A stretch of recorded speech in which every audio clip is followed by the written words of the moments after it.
E aí, pessoal? Hoje vai ser conversa com a Maria Gabriela Moreira, que estuda cosmologia observacional.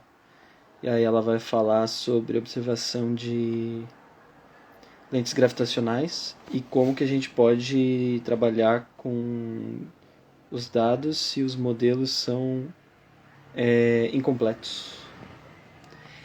É isso que eu vou tentar entender hoje. Então, vou colocar a Gabi aqui. E aí, lembrando que quem tem Spotify também tá lá.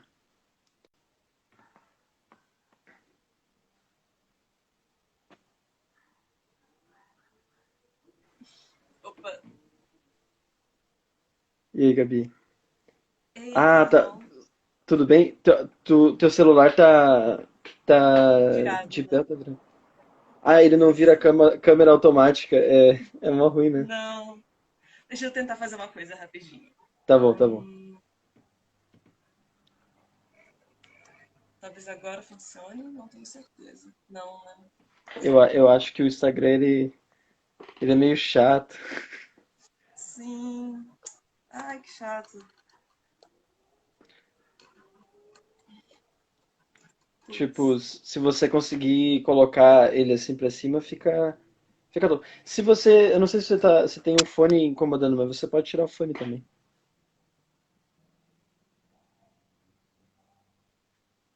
Ok, desculpa. Show, show, agora voltou. Eu tô arrumando aqui Tá. o Então, eu, suporte. eu já vou falar pra galera, então, hoje que a gente vai conversar sobre, tipo, a Maria Gabriela, ela, tipo, terminou o mestrado agora, ela fez mestrado no IFT e em cosmologia observacional. E aí, a ideia hoje é conversar sobre é, o que tu estudou no mestrado, né? Então, Isso. obrigado por topar, participar e conversar. Ai, tá tão difícil.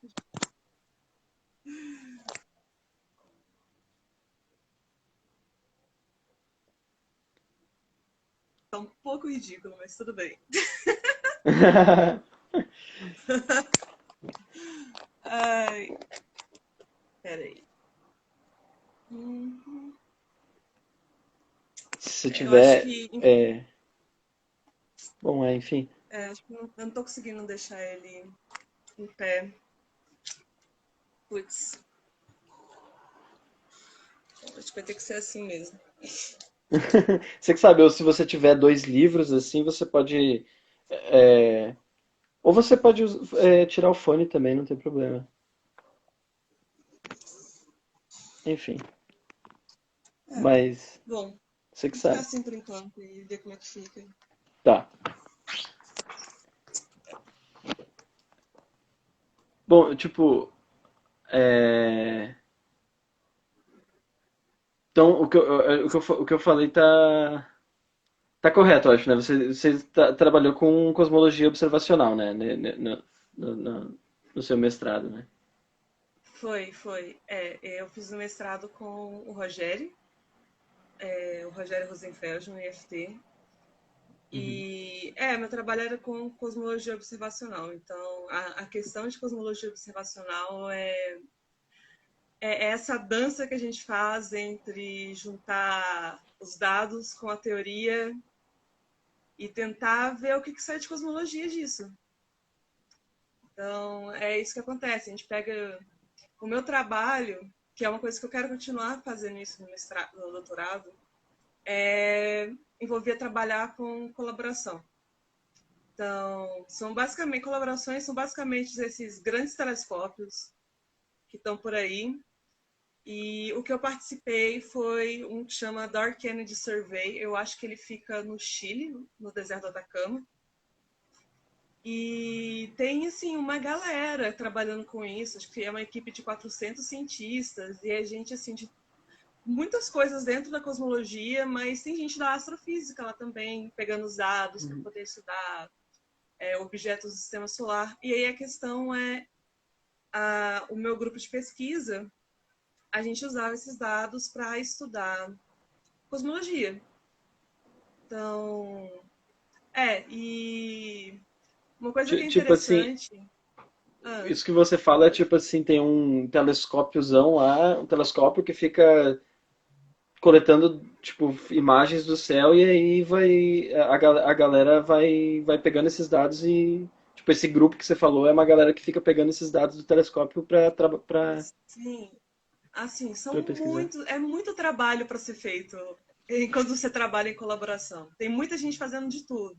Primeira coisa, tem trabalhos envolvendo gerenciamento de dados, porque esses telescópios mais novos, que têm uma resolução muito alta e trabalham pegando imagens de centenas de milhões de galáxias, é um volume de dado monstruoso. Então, como é que a gente lida, né? Esses dados, então, tipo, tem gente que trabalha diretamente em tratar esses dados que acabaram de sair do telescópio e colocar para um formato que a gente costuma chamar de catálogo. Hum, Que aí eu pego, por exemplo, eu como cosmóloga, eu vou pegar esse catálogo que vai me falar sobre qual é a posição de certas galáxias no espaço. E aí eu vou trabalhar com esses dados, entendeu? Então, assim, tem uma grande cadeia de coisas que acontecem. A minha parte na colaboração é na parte de análise de dados. Pegar os uhum, dados e ver que informação que eles têm para a gente sobre cosmologia. pode crer. Mas, e mesmo assim, tem muita gente fazendo muita coisa só só nessa minha parte. Então, é um ramo muito grande, muito grande. Boto fé. E tipo, você falou assim, quando você falou assim, eles fazem um catálogo que vai dar vai conter, por exemplo, posição, aí eu pensei que você ia falar das estrelas, mas não, tipo, posição das galáxias, ou seja, é, são assim, coisas muito grandes, coisas. Aí que tá, né? Acho que é por isso que é cosmologia, sei lá, escalas cosmológicas e tal, tipo. Então, é, é porque, do Eu, ponto de vista de cosmologia, eu não vou conseguir extrair muita informação, a não ser que eu trabalhe com coisas tipo supernova. Não é o meu caso. É, é porque é o seguinte: em cosmologia, existem basicamente três que a gente chama três grandes escolas da cosmologia observacional.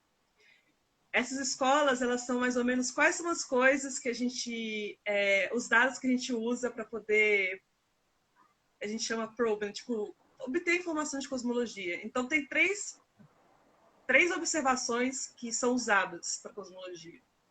Uma delas, que não é a minha área, é a CMB, que é o micro-ondas cósmico de fundo, né? uhum. A radiação cósmica de fundo. A galera usa isso para poder estudar sobre o universo no seu estado super primordial, testar modelos de inflação, enfim. Isso é um tipo de observação. Você observar esses fótons que estão vindo de quando o universo tinha pouquíssimo tempo. Tipo assim, a galera que estuda o Big Bang, sei lá, vai olhar pra isso aí. A galera que depende do que você chama de Big Bang. Ah, tá. Tipo, Qual a sua definição de Big beleza. Bang, sabe? Mas se eu for parar para pensar na questão de quando o universo era um ponto muito pequenininho e aí do nada ele expande rapidão, esse período a gente chama de inflação. Tá, pode crer. Então, a radiação cósmica de fundo uma coisa super legal dela é que ela é a primeira luz que chega pra gente desde essa época. Ela é a luz mais antiga. Uhum, Porque até antes disso não tinha radiação direito. pode Então, quando crer. chegou na parte da radiação cósmica de fundo, por isso que o pessoal usa para estudar essa parte mais antiga do universo. Tá, isso é uma escola. Beleza. Muitas coisas que dá para ser feito com isso. A outra escola é a escola que eu cheguei a comentar já, supernovas. Uhum. Supernovas é muito legal para você estudar expansão do universo. Energia escura. Inclusive, teve um Nobel de Física que veio por causa do estudo de supernova, que falou assim, ok, o universo ele não está só expandindo, ele está expandindo de forma acelerada. Quem descobriu isso foi a galera de supernovas. Ah, pode crer, eu Então, não qual que é sabia o disso. rolê? É, Então, assim, por exemplo, no Dark Energy Survey, que é o que eu trabalho, eles vão ter dados de supernova também. Eu não uso. Mas essa galera de supernova vai pegar o catálogo de supernova para poder extrair informação. Então, com supernovas, a questão é que tem um tipo específico de supernova. Eu não sou astrofísica, mas é supernova tipo 1A, que ela tem um brilho muito característico quando ela explode. E é meio padronizável esse brilho. Então, assim, se você observar uma supernova desse tipo, você consegue calcular com muita precisão a posição que ela está no céu, quão longe que ela está de você. Então a Pode galera crer. usa isso como uma régua, sabe? E aí você vai olhando para supernovas cada vez mais distantes, aí você vai olhando para o universo como é que ele era antes. E aí você consegue acompanhar a evolução em escala cósmica de, enfim. Pode crer. Essa Só pra entender, supernova é, sei lá, aquela estrela que explode, né? Só pra gente. é, É, é aquela aquelas estrela estrelas que. muito grandes que explodiram. E pode ter vários Tá. tipos de supernova, até onde eu sei. O estudo de supernovas que gerou o Nobel é esse tipo específico de supernova que você consegue, que a gente consegue entender muito bem o brilho dela. A gente entende tão bem que a gente consegue usar isso como uma régua cosmológica para medir distância, que Uhum, é um pode crer. problema, inclusive, na cosmologia. Como é que a gente mede distância das coisas, né?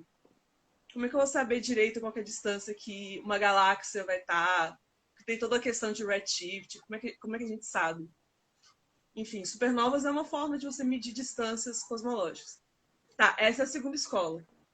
A terceira é a que eu trabalho e que eu pretendo continuar no doutorado, que é o que a gente chama de estrutura de larga escala. Então, nesse caso, é o caso que eu mexo com galáxias. Só que é muito mais do que galáxias, porque em cosmologia, você estava falando de, pensei que o catálogo fosse 6 estrelas e tal. Para mim, não. Para mim, galáxia é um ponto, é um ponto de dado.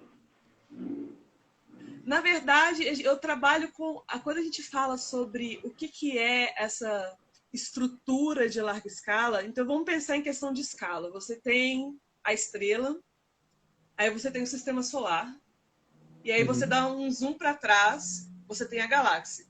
Você dá um zoom mais para trás, tem o grupo local de galáxias. Então, que nem no Hum. nosso caso, você tem a Via Láctea, você tem Andrômeda, você tem umas galáxias satélites que ficam aí no meio, que são galáxias que estão conectadas uma às outras por atração gravitacional. Por isso Aham, que elas pode formam um crer. grupo. E aí, quando você dá um zoom mais atrás ainda, você vê vários grupos de galáxia e eles formam uma Nossa. rede junto com matéria escura. Na verdade, os grupos de galáxias eles ficam dentro de bolhas de matéria escura e isso é o que forma o que a gente chama de estrutura de larga escala. Inclusive, tem imagens muito bonitas de simulação sobre como esse negócio funciona. É como se fosse uma rede de neurônios. É bem bonito mesmo. Pode crer. É aquele E esquema que, tipo assim, você tem os grupos de galáxias e daí você tem, tipo, uma espécie de, sei lá, fios de matéria escura conectando, se conectando entre os grupos. Eu não sei. é uma coisa dessas, é uma coisa Uma coisa assim. dessas. Talvez fique Enfim. mais fácil de explicar da seguinte forma. Enfim, porque o que a gente estuda, a teoria por trás sobre essas estruturas de larga escala, matéria escura em larga escala, esses fios de matéria escura, essas bolhas de matéria escura que formam o universo observável, que formam essa rede que parece uma rede de neurônio, assim, visualmente falando, né? Mas como que a gente extrai cosmologia disso? A questão a ideia para extrair cosmologia desse tipo de observação é ter um modelo teórico e comparar a previsão do seu modelo com o que você observa e ver se bate. Uhum, pode crer. E aí você vai mudando os parâmetros cosmológicos. E aí, às vezes, olha, se eu colocar o parâmetro cosmológico que diz quanto de matéria existe no universo para 0,3, vai dar um ajuste muito bom do meu modelo com o que eu estou observando. Vai ficar muito parecido. Então, é mais ou menos isso que a gente faz. E esses modelos, a gente estuda, para o meu caso, usando... É uma coisa que eu acho até muito legal, é que, assim, cosmologia, pelo menos o mainstream, a gente usa um framework muito sólido de relatividade geral, Einstein. Uhum. Então, a gente começa assim, a gente sabe que o universo no começo era muito homogêneo, e até hoje ele é muito homogêneo, mas quando você olha para a primeira luz do universo, que é a CMB, você vê que é tudo muito homogêneo. E você fica assim, poxa, de um universo que era tão homogêneo, quer dizer, a matéria era distribuída de forma igual em todas as regiões do espaço, como que a gente evoluiu para ter estrela, para ter galáxia? E quando você para pensar, são pontos extremamente densos de matéria. Uhum. Então, a gente usa a relatividade geral para estudar como é que a matéria ela vai evoluir ao longo da história cósmica.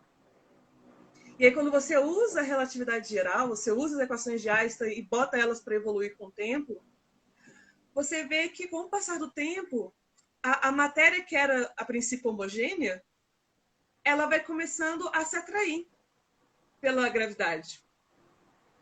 E aí os pontos de matéria que eram muito pouco densos vão ficando cada vez mais densos, porque um pontinho atrai outro, e atrai outro, e atrai outro, e atrai outro. E até que vai começando a formar estruturas mais complexas. E é basicamente assim que a gente tem esses modelos para esse tipo de estrutura, como é que as estruturas do universo se formam de forma geral. E, bom, aí você vê que no começo você tem essas bolhas de matéria que vão se acumulando. Aí o que acontece? Se você tem uma bolha de matéria muito densa, ela se colapsa gravitacionalmente, para formar uma estrutura mais densa ainda, tipo uma galáxia, Uhum. tipo um halo de matéria escura. E você falou de relatividade geral. Tipo, relatividade geral é uma teoria que descreve a gravidade, né? Então, basicamente, toda a cosmologia, tudo que rege essa dinâmica é a força gravitacional, né? Tipo, É principalmente, sim. Gravidade tem um papel muito importante. Um papel muito importante. Tá, acho que a, tem uma pergunta aqui, eu não sei a, se eu a comento Isa sobre isso perguntou, agora. ela perguntou assim, a Isa perguntou, Gabi, quais telescópios são utilizados para observar essas estruturas de larga escala? É possível isso? Isso E, é uma pergunta muito boa. e aí depois ela Isso falou é assim, uma. da onde vêm esses dados observacionais? Essa é a pergunta em si. Tá bom. Tá, eu vou explicar isso. Espero que não fique muito confuso. Enfim, a grande questão é que assim, é difícil de observar, é meio difícil observar essas estruturas em larga escala. Como é que eu posso, como é que eu posso explicar?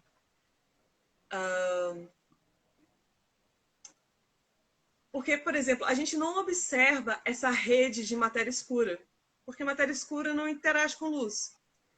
A gente só observa a matéria luminosa, que são as galáxias. Então, a gente tem que conseguir tentar extrair informação sobre essas estruturas grandes através de galáxias. O meu trabalho envolvia lente gravitacional. Então, qual que é a ideia? Uhum. A ideia é a seguinte: você tem uma galáxia que está lá longe, muito longe. E você sabe que a luz daquela galáxia, para ela chegar até você, ela vai ter que atravessar todo o universo entre você e ela. Só que entre você e aquela galáxia existe toda a estrutura de matéria do universo, existe as redes de matéria escura, existem outras galáxias. Então, essa luz ela vai ser defletida várias vezes e vai chegar para a gente aqui levemente distorcida. Defletida E por, aí, por força gravitacional só, né? Tipo, relatividade só geral. por gravidade, por causa da gravidade. E a gente vai observar, no caso de. Bom, quando a gente fala de lente gravitacional, a primeira imagem que a gente pensa é naquelas imagens de galáxias super distorcidas, né? Lente O gravitacional, que né? eu estou falando aqui esse tipo de lente gravitacional gerado por essa estrutura de matéria é um efeito muito pequeno. É um efeito assim de 2, 3% no formato original da galáxia. E aí a gente usa. Então a ideia é assim: se eu consigo medir o quanto que a imagem dessa galáxia ela está deformada, eu consigo usar a informação sobre a deformação para mapear qual foi a estrutura que gerou essa deformação. E assim mapear a estrutura de larga escala do universo e mapear como que ela evolui. Porque você está olhando para uma galáxia que está distante, num redshift distante. Então, por exemplo, você está olhando para uma galáxia que está a, sei lá, 1 bilhão de anos-luz de você. A luz teve que viajar por 1 bilhão de anos. Então, toda a estrutura de matéria que está no caminho entre você e a galáxia, ela é uma estrutura que foi mudando com o tempo. Quando ela começou a sair da galáxia, a estrutura era uma. Aí, meio milhão de anos depois, a estrutura já estava outra. Então, é assim que a gente vai tirando informação sobre evolução do universo, sobre expansão do universo, usando informação sobre lente gravitacional. Pode crer. É basicamente Nossa. isso. Tá, você citou aquele exemplo de lente gravitacional que a gente vê, assim, numas imagens quando pesquisa, sei lá, no Google, que é aquela, tipo, galáxia, sei lá, toda distorcida, que nem você falou, né? E Uhum. isso é, tipo, realmente uma coisa que as pessoas observam, né? Tipo, sei lá, a luz vai defletindo por força gravitacional e aí, tipo, realmente a gente veria uma imagem toda distorcida. Ou a gente vê uma imagem toda distorcida da galáxia. E aí você tá falando que você. E aí você consegue, tipo, olhando essa distorção, mesmo que em pequena escala, você consegue, tipo, traçar o caminho da luz, mais ou menos. Uhum. É. Sim, exatamente. Porque quando você usa, né, relatividade geral para lente gravitacional, você vê que a distribuição de matéria que gera aquela deformidade, ela tem uma relação direta com a deformação, com o caminho da luz, com o caminho que a luz fez. Então é um Pode crer. mapeamento bem direto. O grande problema é saber o quão deformada aquela galáxia está, porque é um efeito pequeno. Uhum. E a gente só tem acesso à imagem da galáxia já deformada. Você não está a 1 bilhão de anos-luz tirando uma foto da galáxia original e depois você não chega na Terra e compara com a imagem que a gente observou daqui. A gente tem que tentar inferir de alguma forma. Então, a gente usa o poder de estatística para fazer isso. E é literalmente o poder de estatística mesmo. Então, qual que é a ideia? A ideia é pensar assim, eu tenho essas galáxias. Vamos pensar assim, galáxias que estão muito próximas umas da outra no céu, quando você olha assim, duas galáxias que estão bem pertinho, a luz que está vindo dessas galáxias, em algum ponto, ela vai viajar mais ou menos pela mesma estrutura, porque elas estão relativamente perto uma da outra. Dá para entender mais ou menos? Tipo assim, você tá falando que a luz que vai sair de uma galáxia ou de outra vão fazer caminhos muito próximos. Vão Sim, vão passar fazer pelos caminhos muito mesmos próximos. lugares. Pode crer. Sim, vai passar pelo mesmo tipo de estrutura do que tipo a luz de uma galáxia que está aqui com a luz de uma galáxia que está do outro lado do céu. Uhum. Então, o que a gente faz é medir o quão correlacionado o formato daquela galáxia está em relação à galáxia do lado. E aí a gente usa os nossos catálogos. Os catálogos já dizem a posição da galáxia, o formato delas, e aí você usa esses catálogos para tentar inferir sobre milhões de galáxias. Então, se você faz isso milhões de vezes ao redor do céu, para conseguir ter informação sobre o quanto que ela deve estar distorcida. Caramba, que loucura. Então, você, tipo, você não compara a distorção de uma galáxia com a sua foto original, entre aspas. Mas você compara a distorção. Você não sabe como são as galáxias originais, mas você sabe que essa tá mais Não. distorcida que essa outra. Tipo, algo assim. Você sabe assim, olha, essas duas galáxias. Porque as galáxias, elas têm uma forma meio distorcida já bem inerente delas, né? Elas têm uma forminha achatada, dependendo de onde você estiver olhando. Se você estiver olhando ela de frente, ela vai ser um disco assim. Se você estiver olhando ela de lado, ela vai parecer assim. Uhum. Então, como é que você isola esses fatores, né? Você pega, por exemplo, uma galáxia que está muito perto da outra.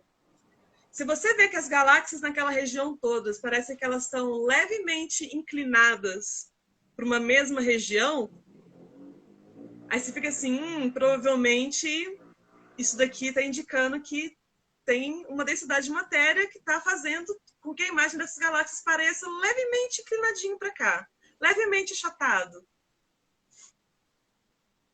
Pode crer. E aí, se isso acontece com galáxias que estão próximas no céu, aí você já, tipo, vai, sei lá.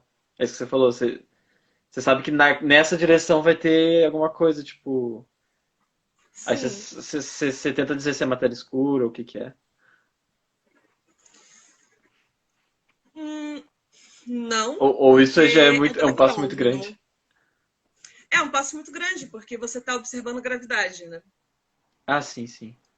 Pela deformação do formato da galáxia, você está vendo qual é a gravidade que gerou esse tipo de deformação. Então você não está distinguindo muito entre matéria escura e a matéria normal nesse sentido. Mas a gente sabe que a maior parte da matéria que existe no universo é matéria escura.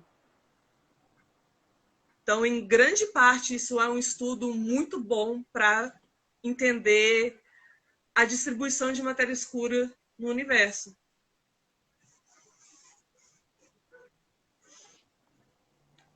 Pode crer. É meio louco. Tipo, então tipo assim, você já. Eu não sei se isso está relacionado com a pergunta que a Isa fez antes, mas tipo assim, você já tem todas você já tem como dado, por exemplo, as localizações das galáxias, mesmo que muito distantes. É, Assim, isso sim é bem idealizado, porque saber o que é saber a localização da galáxia. mas é porque eu acho muito louco como que a gente mapeia as coisas, que não é um mapa 2D assim, né? Tipo, que nem o É um negócio mapa. tridimensional, né? São mapeando em profundidade, enfim. Enfim. Bom, existem formas diferentes de você tentar calcular a posição de uma galáxia no céu. Isso vai depender muito do telescópio para o qual você está obtendo os dados. Existe uma técnica que chama espectroscopia, que é basicamente ele pega a galáxia, fica olhando para ela um tempão, para uma galáxia por muito tempo, até conseguir extrair o máximo de informação sobre a luz daquela galáxia possível. E aí você vê que aquela galáxia ela tem um pico de luz em tal região. E aí você consegue calcular, tipo, por causa de redshift, a distância que ela tá da gente é essa.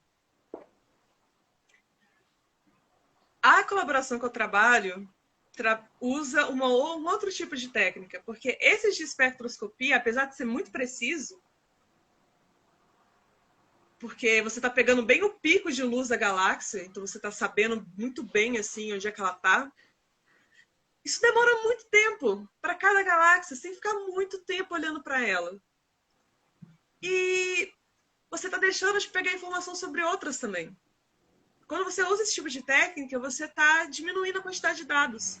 E ter muitos dados é muito bom. Para você tentar deixar a sua inferência o menos enviesada possível. Que nem você falou, você usa estatística para calcular, né, as coisas. É pura estatística. A parte de análise para obter parâmetro cosmológico é 100% estatística. Então, o que a gente faz? A gente quer ter mais dado. Não dá para perder muito tempo com espectroscopia nessa filosofia, porque tem telescópios que usam isso e tal. Então, a gente usa uma coisa que chama fotometria. A fotometria, ao invés dela mapear direitinho assim o comprimento, a intensidade de luz por comprimento de onda, que é o que a espectroscopia faz, porque você sabe exatamente onde é que a galáxia está. Uhum. O que a fotometria faz é, ela coleta a luz da galáxia, ela fica bem aberta, assim, coleta a luz de várias galáxias ao mesmo tempo, e ela vai colocando os filtros. Então, filtro para não passar luz vermelha. Aí, a intensidade caiu tanto. Filtro para não passar luz verde. Caiu tanto. E aí eles fazem uma estimativa desse jeito assim, de parece que tem mais luz vindo da região tal. Então, deve estar nessa distância aqui. Só que, assim, tem um erro, uma margem de erro não negligenciável atrelada a isso. E tem muita gente na cosmologia observacional trabalhando em formas de fazer esse tipo de medida de distância da galáxia em fotometria ser o mais preciso possível. Tem times assim, de pessoas trabalhando com isso, alunos de doutorado, professores, enfim. Pode crer. Então, assim, Pelo que eu entendi, cada então passinho é bastante coisa. pode crer. Você tem tipo assim você não tem um mapa preciso onde está cada galáxia, mas você tem uma ideia. Você tem umas galáxias aqui, aí você consegue, com isso, você consegue obter mais ou menos a distorção que, tipo assim, aí você tem que fazer de certo Sim, um corre de programação sim. para, enfim. O que a gente tem é uma curva que te fala qual que é a densidade de galáxias por distância. Uhum. Então você sabe que assim, o seu telescópio, quando ele ficou olhando para aquele lado, ele está olhando para, sei lá, 27 galáxias por minuto de arco. Minuto de arco é uma distância astrofísica mesmo no céu, sabe? Uhum. Tipo de ângulo, assim.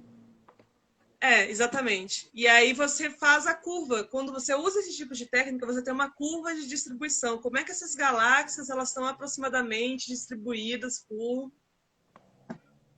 região? Enfim. Ah, isso é uma questão de que o pessoal trabalha bastante, né, para tentar fazer o mais preciso possível, mas não foi o que eu trabalhei no meu mestrado. Uhum. O que eu trabalhei era com outro problema, porque vamos voltar a pensar no cenário, né? O cenário é lente gravitacional. Vou observar uma galáxia que está muito longe, a luz dela vai ser deformada várias vezes, vai chegar para mim e eu vou medir a deformação. Eu tenho dado a deformação, na verdade, eu não vou medir, eu já recebi do catálogo, e agora eu Ok. vou comparar com o que a teoria prevê. Uhum. Mas o que acontece se a sua teoria não é muito boa? Sabe? Por exemplo, o que acontece se a teoria que você está usando nas equações de Einstein, por exemplo, eu falei, né? Você pega um universo homogêneo e você escolhe seu modelo cosmológico favorito. Então, por exemplo, vamos escolher o lambda CDM e ver o que acontece com o universo quando temos um modelo lambda CDM. Então, o lambda CDM, ele é um modelo que diz que matéria escura, ela é o que a gente chama de matéria fria. Isso quer dizer, ela não tem muita velocidade, então ela tem muita Uhum. facilidade de se aglomerar. Uhum. E a expansão do universo ela se dá devido à constante cosmológica. Isso é o modelo lambda CDM, basicamente. São esses assumptions. Ok. Tipo, E aí, é um modelo de cosmologia, um modelo de, né, tipo, é um modelo que vai te dizer simplesmente como é que o universo está em larga escala, é isso? esse modelo ele vai te dar os parâmetros iniciais para você conseguir prever como é que o universo vai ser. Porque Uhum. você precisa fazer alguns assumptions para colocar nas equações de Einstein, sabe? Qual é a natureza da matéria escura, para você saber como é que a matéria escura ela vai interagir, se ela vai poder ter muita velocidade ou não. Essas coisas vão fazer diferença no resultado final que você vai ter. Então, você é obrigado a partir de certos assumptions. Então, você vamos pensar no sentido de uma simulação. Você escolheu esse modelo. Então tá bom. Então, meu universo, para eu descrever como o universo é, eu preciso saber a quantidade de matéria que existe. Isso é lambda CDM, Tá. que é o ômega. Eu vou precisar descrever a quantidade de energia escura que existe. Aí você vai pegar todos os parâmetros que você tem que ajustar no modelo lambda CDM, que partiram das concepções que você escolheu. Aí você pega esses parâmetros todos do seu modelo, vamos botar nas equações de Einstein com os assumptions que a gente fez e evoluir com o tempo e ver o que acontece. E aí tem várias simulações. Então, o que acontece? Você começa do universo homogêneo. Então, você tem esse universo homogêneo e você começa a observar que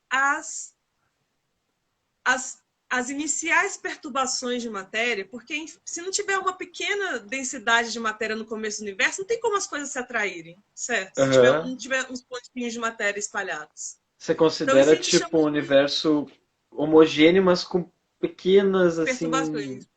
pequenas perturbações, tá? Sim, você precisa dessas pequenas perturbações. Elas são as sementes das galáxias e de tudo que existe, basicamente. Uhum. Então, você tem essas pequenas perturbações iniciais, e são elas que você evolui com o tempo e vê o que acontece.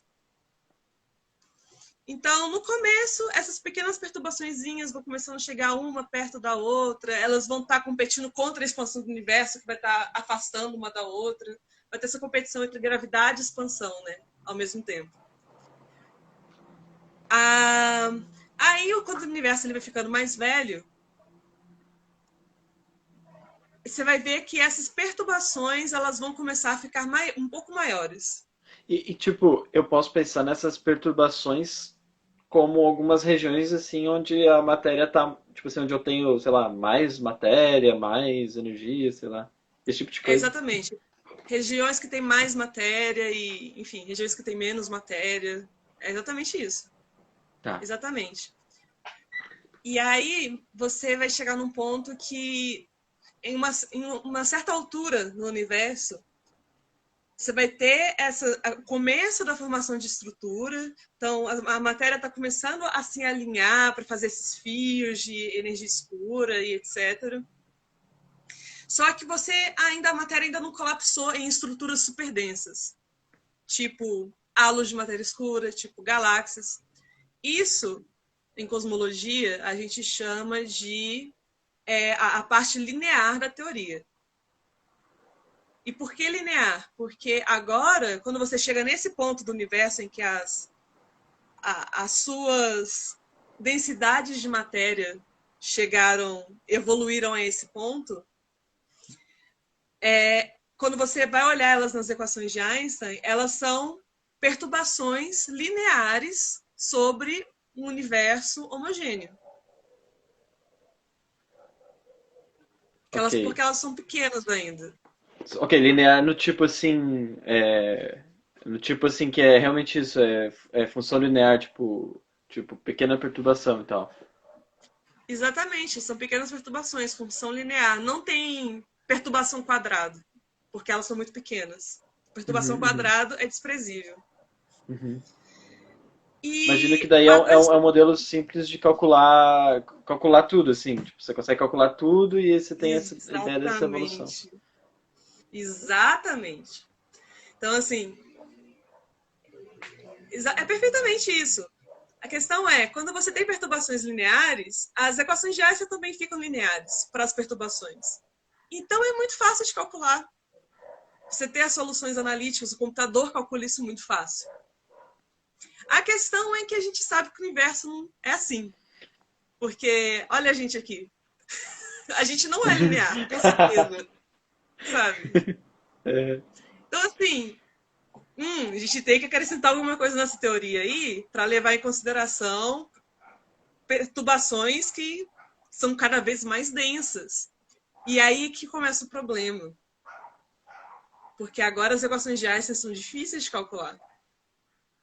você entender como é que regiões mais densas elas vão evoluindo no universo é matematicamente muito difícil de computar, por causa da não linearidade das equações de Einstein. Uhum. Então, o que a gente faz? A gente precisa disso para poder estudar coisas relacionadas a galáxias. Senão, nosso modelo está incompleto. Então, a gente tenta dar uns migués, assim, dar umas contornadas. Uma das coisas que a gente faz, por exemplo, a primeira estrutura não linear que a gente começa a falar em cosmologia é o que a gente chama de halo de matéria escura. Que ele é uma estrutura já bem estável. Porque, enfim, você tem aquela coisa de a matéria ela vai acumulando, e aí virou uma bolha de matéria escura. Uma bolha super densa.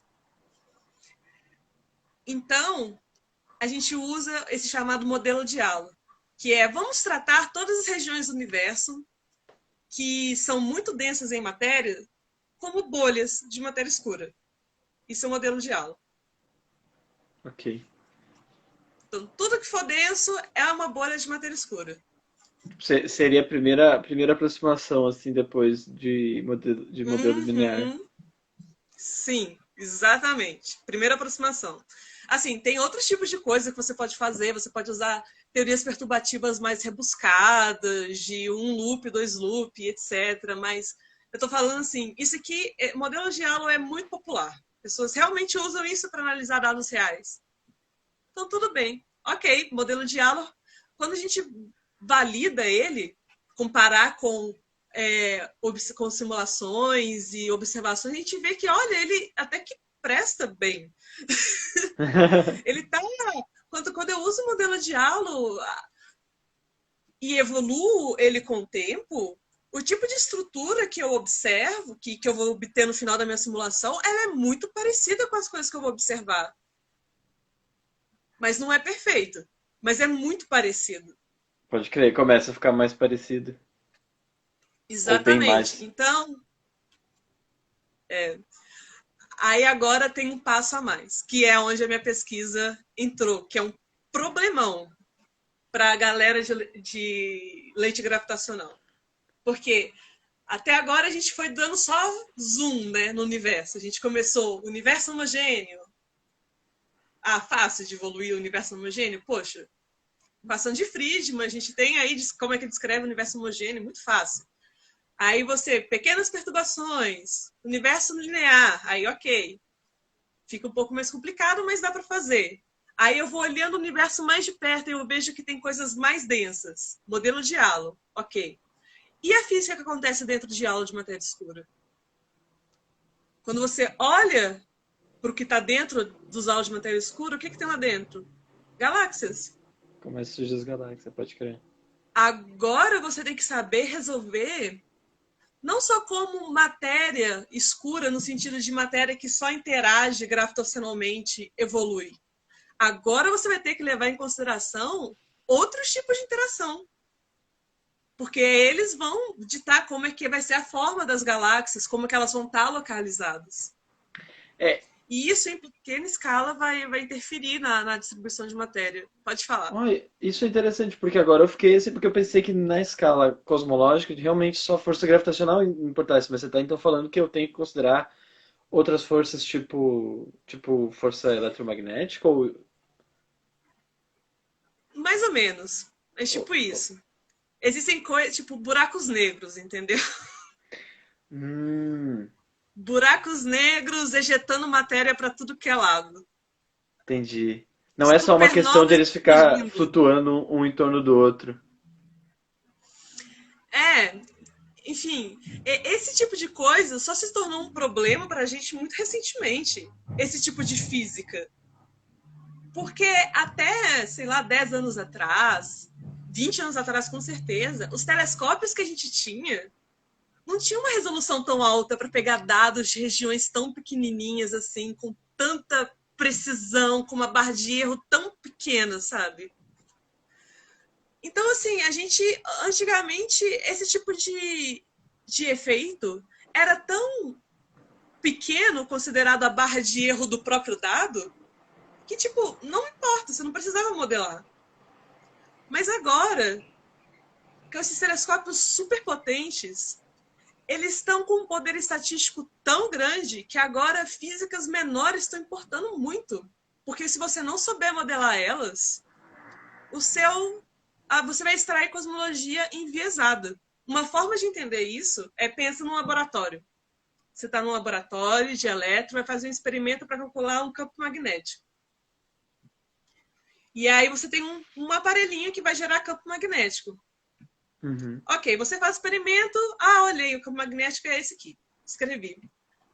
Mas aí, você não levou em consideração que existem outros laboratórios em volta do seu laboratório que têm aparelhos que também geram campo eletromagnético.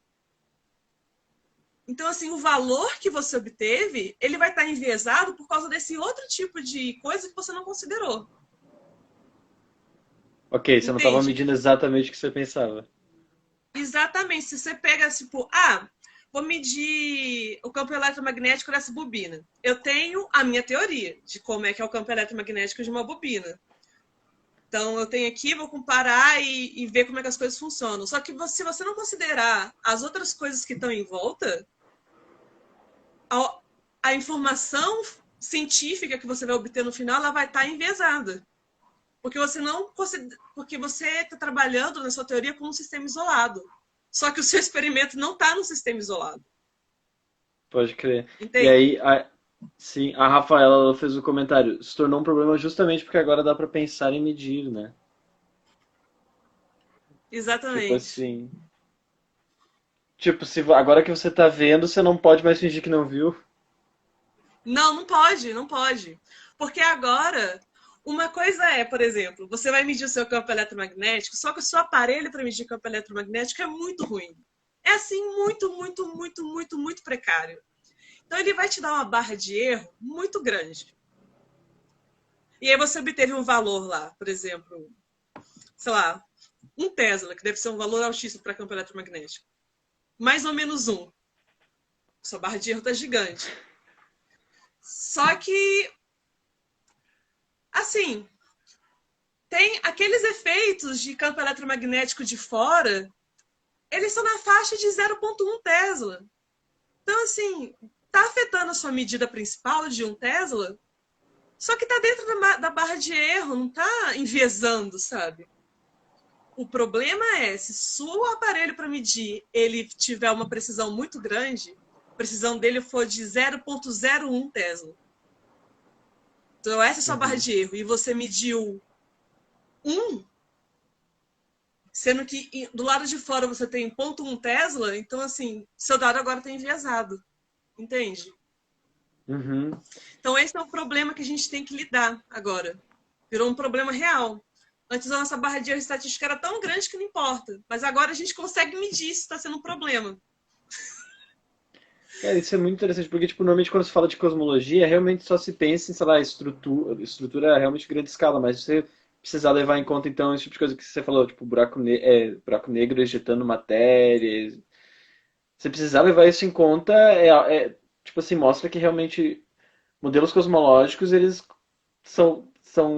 tipo assim, são bem precisos, atualmente, ou, não sei se eu posso Os dizer isso. modelos, não tanto. A gente está trabalhando nisso. O Entendi. que é preciso são os dados. Os Ok, dados ok, são ok. precisos. Pode O crer. problema é, o dado é preciso e o modelo não muito. Sim, Como é que você vai, entendi. como que você vai confiar na sua inferência? Sabe? Você não pode, essa é a Uhum, resposta. Vai estar entendi. enviesado. Então, o que tem gente que faz? São o cão mesmo, Rafaela. O sistema Sistemas não não isolado isolados. são o cão. Infelizmente, não dá para a gente reproduzir a evolução do universo em um laboratório sem galáxias e, enfim, não dá para fazer isso. A gente pode usar simulações, mas não dá para, enfim, não dá para fazer. Então, a gente tem que usar o que a gente observa, porque esse é o nosso laboratório experimental. A gente só tem um experimento para testar, que é o Uhum, universo. Não é como se a gente tivesse uma caixinha e aí eu vou colocar vários parâmetros cosmológicos diferentes e mudar eles várias vezes e ver o que acontece para tentar isolar, sabe, os efeitos. A gente não tem como fazer isso. pode Então, crer. tudo bem. Ahn, Tá. Aí o que tem gente que faz para não deixar os dados enviesados? A primeira ideia que você poderia pensar em fazer é, bom, vamos tentar cortar os dados fora que possam estar enviesados. Então, os dados de escalas pequenas que o telescópio me mandou, eu vou jogar eles fora da minha análise, para eu obter informação só da parte que eu sei que a minha teoria é boa. Isso é uma forma de contornar o problema. Ok. Para você continuar testando modelos cosmológicos não tão detalhados, sei lá.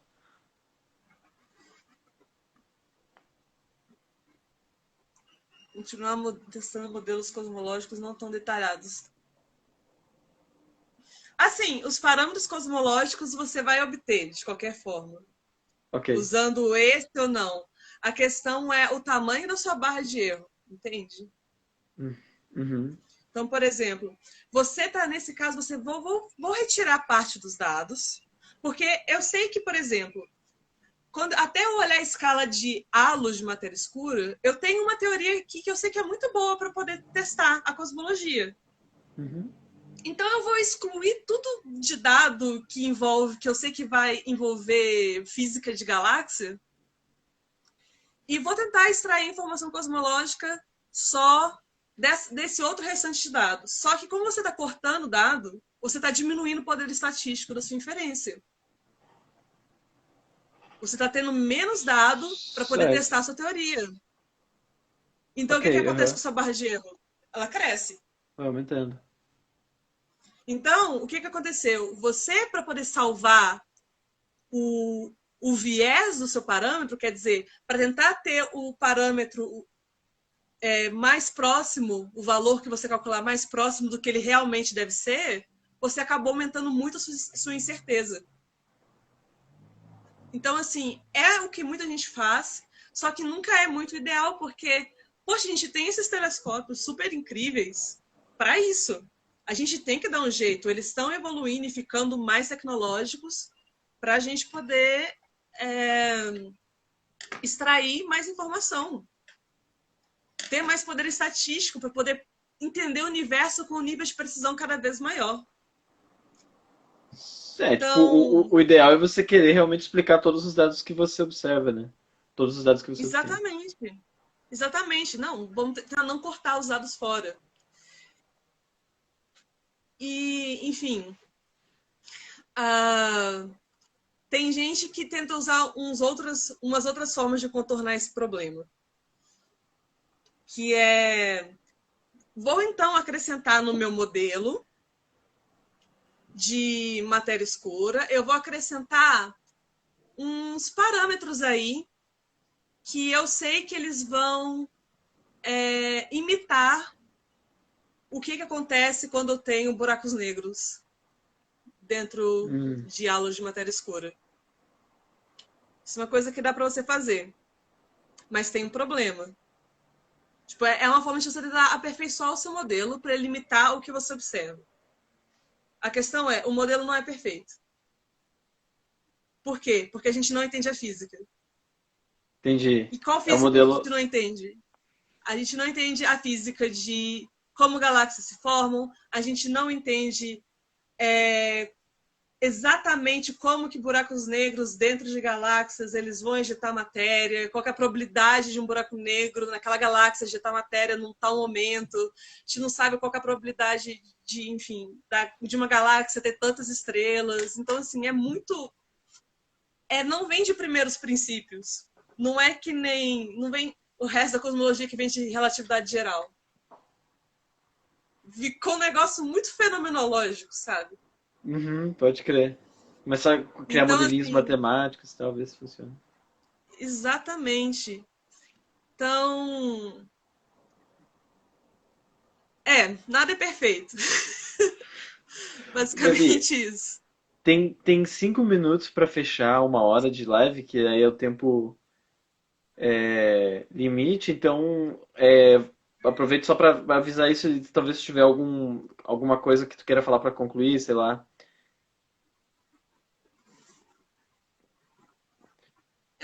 eu não sei muito bem o que falar para concluir. Ou, por Assim, exemplo, você pode falar, tipo, ok. Você, pode falar. você, você vai fazer alguma coisa no doutorado, né? Eu poderia perguntar o que que tu pensa em seguir, assim, nessa linha de pesquisa, assim. Então, eu ainda não sei exatamente o que eu quero fazer no doutorado. Eu sei que eu quero continuar trabalhando com essa escola de cosmologia de estruturas de larga escala. Eu acho legal. E eu quero continuar trabalhando com colaboração, porque é muito legal também. Porque as pessoas, assim, apesar de ser sobrecarregar muito, é legal ter a oportunidade de conversar com pessoas que são muito especialistas nessas coisas, sabe? Uhum. Isso é muito legal de colaboração. Você, por exemplo, o meu doutorado, eu tenho ele agora por causa da colaboração. Porque, inclusive, o meu projeto de mestrado, ele foi proposto por causa da colaboração. Foi uma professora nos Estados Unidos, que ela veio para o Brasil, para uma conferência da colaboração, me conheceu, conheceu meu orientador, e a gente conversou, e ela falou assim, oh, tenho essa ideia aqui, vamos fazer? E aí ela foi praticamente minha co-orientadora. Pode crer. Então, você E você já trabalhava com isso na graduação. E aí você fez. não. Ah, não! Aí você começou a fazer no mestrado, então. Pode crer. Nossa, graduação eu não sabia nem programar. Graduação eu trabalhava com grafeno, trabalhava com ótica em nanomateriais, assim. Pode Tem crer. nada a ver com Mudou, mano. cosmologia. Eu mudei totalmente. E aí agora você terminou o mestrado no IFT e vai fazer doutorado em Arizona? Não sei No se Arizona. pode É, crer. no Arizona. Que Legal. é com. Na universidade dessa professora que eu trabalhei com ela no mestrado. Ela. Ano passado ela me chamou para conhecer a universidade, conhecer o grupo de pesquisa. E foi assim, uns 2 meses antes de começar a loucura de coronavírus. Caramba. Assim, foi muito louco. Quando eu fui para lá, estava muito no comecinho, enfim. Eu fui lá conhecer a Ah! universidade. Pô, que massa, É você bem... conseguiu a tempo e. Consegui. Passei lá 2 semanas. Trabalhei com um grupo de pesquisa dela. E, é assim, é aquela coisa de colaboração, né?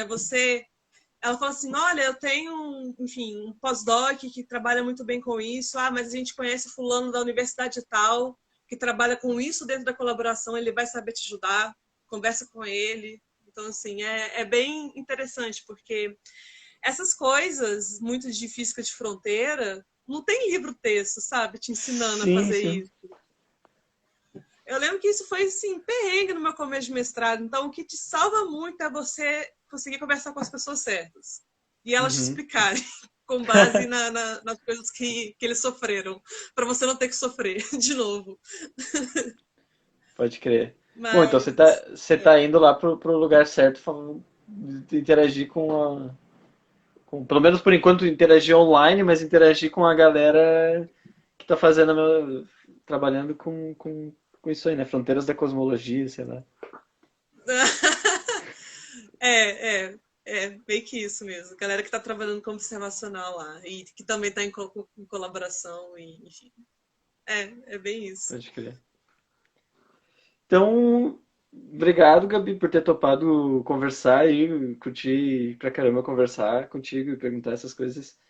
É, Ah, foi um prazer. Obrigada por ter me chamado. Enfim, valeu. desculpa as pessoas aí que estão ouvindo, caso tenha ficado alguma coisa confusa. Ah, depois pergunta ali nos comentários, tá? Enfim. Depois É, pergunta nos comentários, que me chama na DM aí que eu converso. e obrigado a todo mundo que assistiu e que fez perguntas. Enfim, é isso aí. Se cuidem e até mais. Tchau, galera. Fiquem em casa se puderem. Isso.